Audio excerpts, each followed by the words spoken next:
2, 1, and go. Uh huh. Yeah, yeah. Oh man. Doing it like this. Yeah.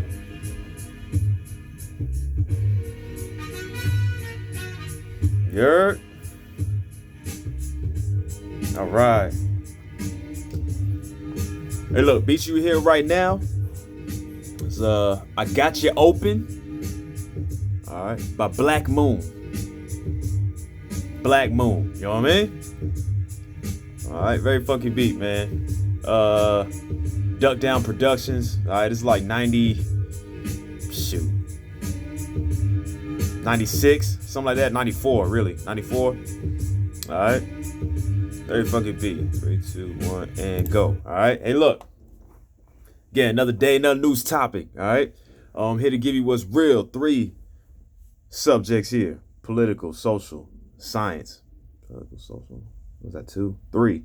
Political, social, science. All right.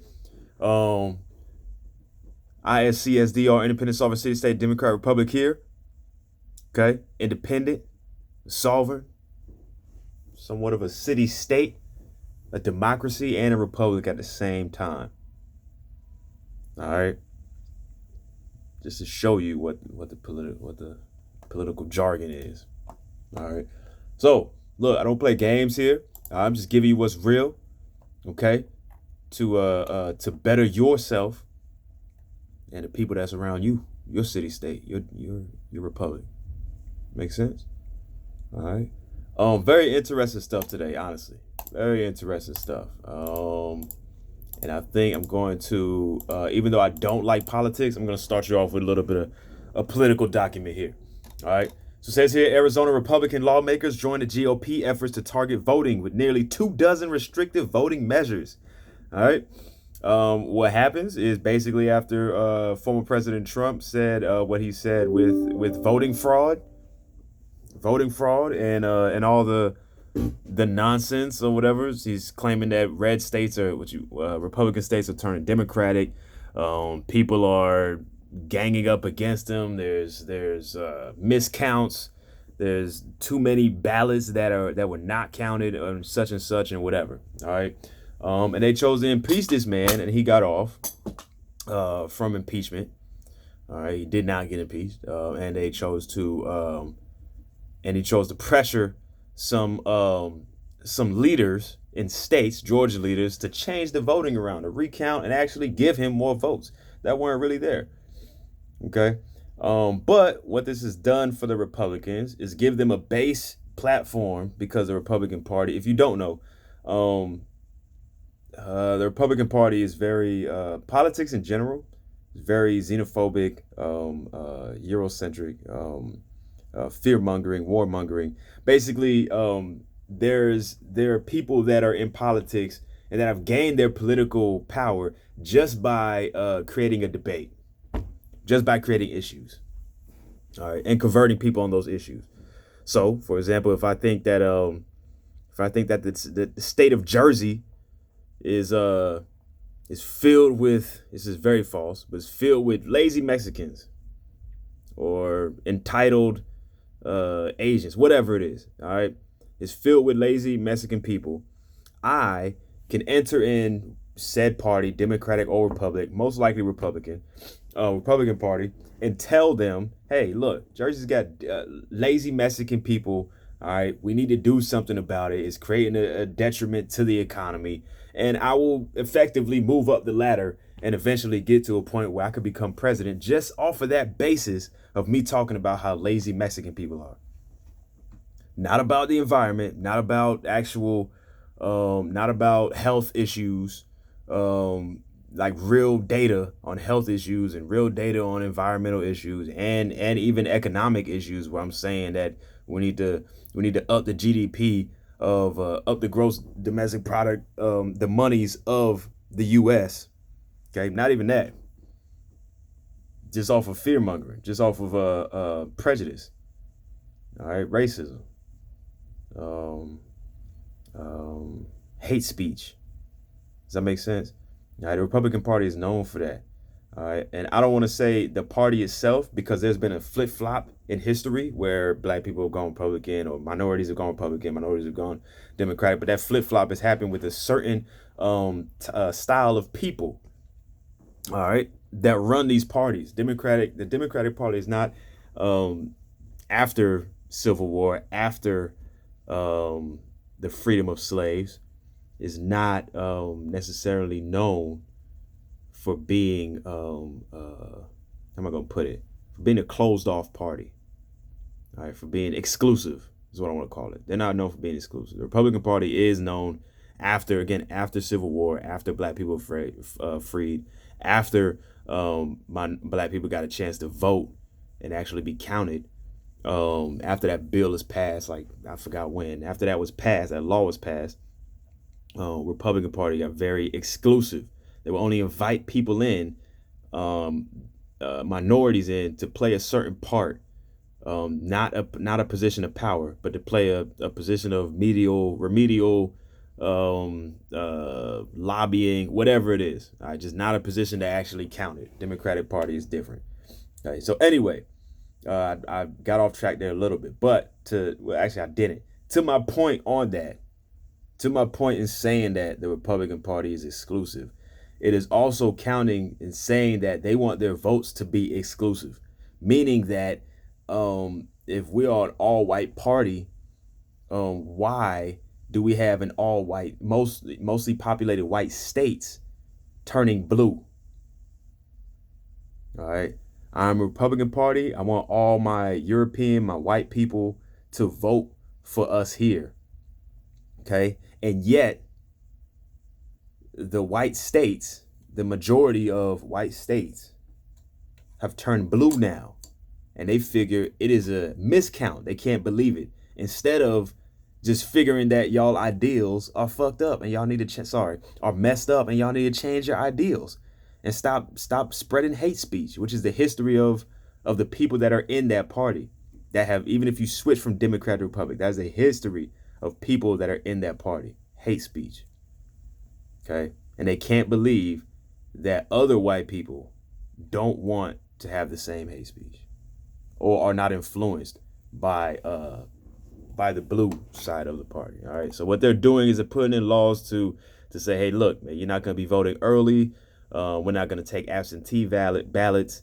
You got to have certain state IDs, tribal IDs, card numbers. So the same form of identifications are already required for in-person votes. That bill hasn't yet been scheduled for a House committee vote. So look, I don't typically read through this whole thing. This is political, so I think it's crap. All right, but again, there are states that are restricting voting and that are trying to get this passed. Okay, Arizona is one of them. Georgia is another one. Okay, just keep an eye out for that. Second, scientific document. This is actually, I like this. All right, I try to stay in biology. I try to stay in the animal realm. Water beetles can live on after being eaten and excreted by a frog. Water beetles. Okay, so what that means, a frog can eat it, and this beetle can actually travel through the intestine tract and the digestive system and come out of the other end still alive, living. Okay, how's it done? Frogs don't have teeth. All right. Oh, this specific frog does not have teeth, so it doesn't crunch down on its prey. Instead, inside the body, there's little oxygen for you. You're probably gonna suffocate.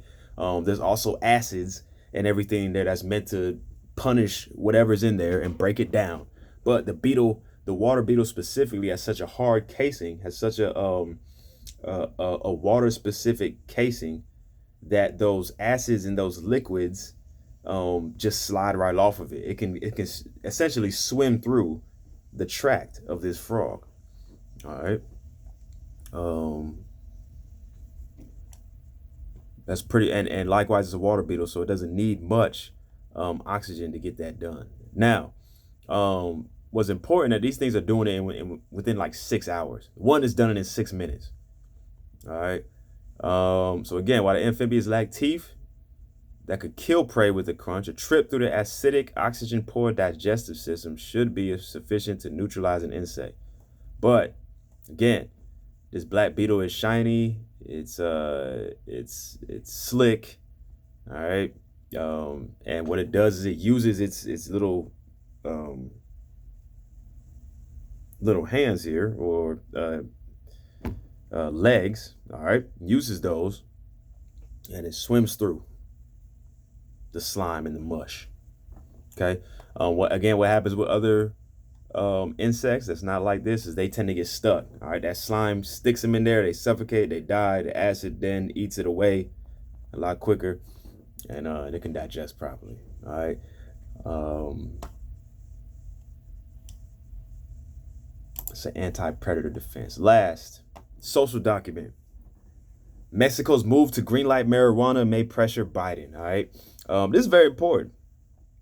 I call it social because it's kind of socio-political, but I call it social. All right. Because Mexico is legalizing marijuana, the entire country. And that country is huge. There's a lot of people down there. It's like 180 million people in there or something like that.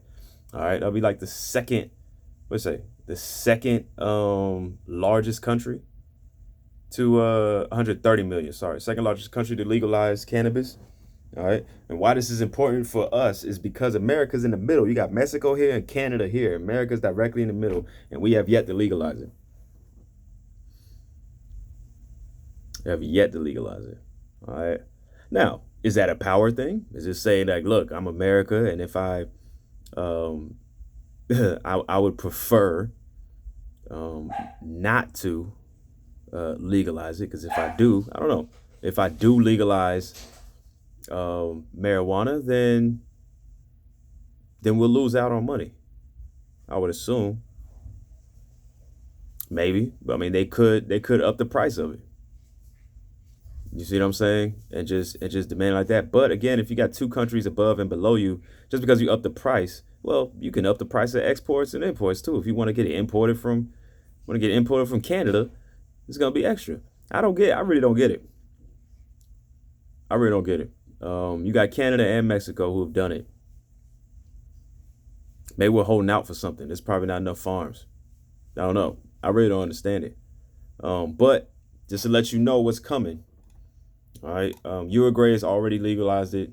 Mexico is legalized and Canada is legalized. So their GDP is going to rise. Their money's going to go up. The people in that countries are going to buy a lot of it. All right. And that's going to return. It's going to be a good look for them. Okay.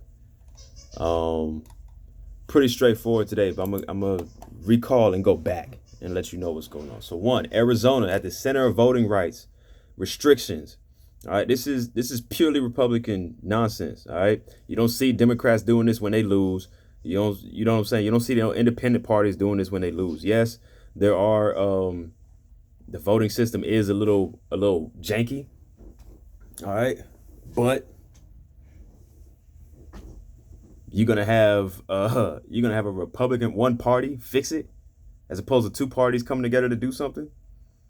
It's a voting system. They vote for two, Democratic or Republican or independent, and you have one party trying to dictate how votes happen instead of both parties. That is the issue with politics in America. It's not necessarily that we don't like the voting. We don't like whatever it is. We don't like the fact that we have two parties that create polarity.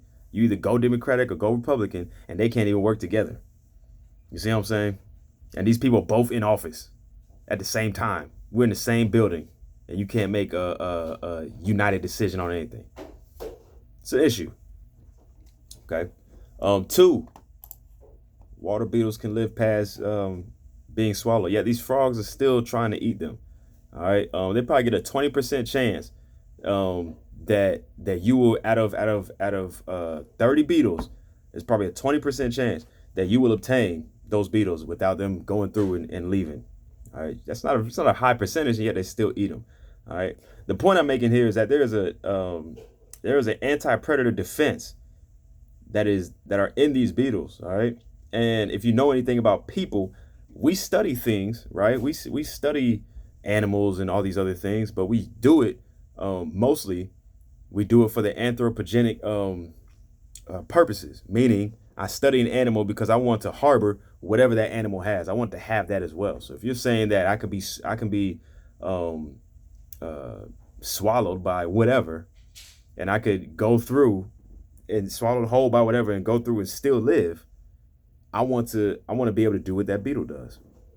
See what I'm saying? I want to maybe we should be equipped with harder casings. Maybe we should be equipped with casings that are waterproof, if that makes sense. Or we can harbor whatever the beetle has and become less oxygen dependent. We can lower how much we need to take and still survive and thrive. Does that make sense? All right. I don't know the possibility of us being swallowed whole right now, but we don't know what's out there. So there could be all kinds of things. Does that make sense? Number two, whatever environment you may find yourself in, if you slip and fall into a sewage tract, all right, and you're in a pipeline that's full of water and whatever, you still need to navigate through that and still being able to survive. There should be certain suits that we need to wear that can put us through these pipes or that can put us in environments like that. Make sense? All right. Last and not least, Mexico's move to green light marijuana. Mexico is gonna be a legal country. Canada's gonna be a legal country. Yeah, we are sandwiched in the middle of these two countries, and we are twiddling our thumbs trying to figure out what to do. All right. Could this be an incline of people leaving the U.S. and moving to Mexico or moving to Canada? There's probably gonna be a lot of that happening. All right. It's probably gonna be a lot of people that do that, especially with the marijuana business bringing more money to Mexico. Canada has a good environment, but Mexico's definitely gonna be a higher price down there. They're gonna be building more things. They're gonna be developing a lot more because of this. All right, and they're giving money back to farmers, back to agriculture. All right, we're gonna see some huge changes here. Huge changes. All right. I'm gonna stop y'all off with a little, what I always like to do. All right, a little bit of rest and relaxation here. All right. All right. Instrumental you hear right now is by Jay Dilla. It's called Life. All right. I.S.C.S.D.R. signing off. Hey, look, I'm just again here to give you something real, something that you can put to use. Okay. Especially as you grow. All right. Peace, love, use your head for more than a hat rack.